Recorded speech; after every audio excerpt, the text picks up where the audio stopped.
There's one other factor that I think is critical, and we wouldn't have gone an inch without it.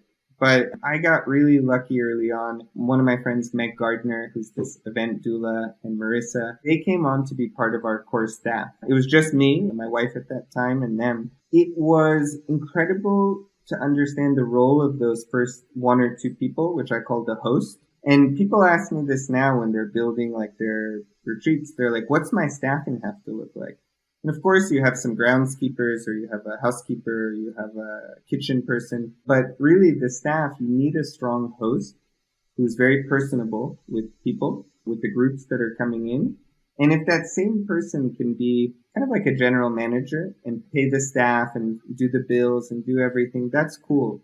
But sometimes it's two roles because it's two personality types. One is this like lively, energetic person that's with the group, but might hate doing the Excel spreadsheet.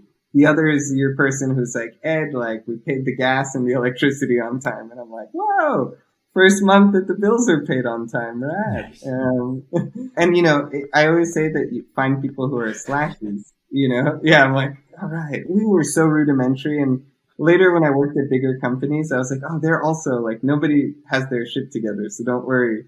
Like, we're all learning as we're doing this. But I found that people who are slashes, I don't know if you found this, Jason, in Costa Rica, but you find someone who's like, I'm a general manager, but also a photographer, or I'm a permaculture person, but also do social media. And I'm like, amazing. So we could do the garden and you could help our social media. So yeah, those kind of people early on, when you have people who can fill multiple roles and do their role well, it's amazing. And also when you have that little family of your first couple of people, you now have a community and relationship and emotions to manage. That was sometimes harder than any of it, which was to keep our internal shit together. When we started doing all this hosting, it's hard to build a project and to host events.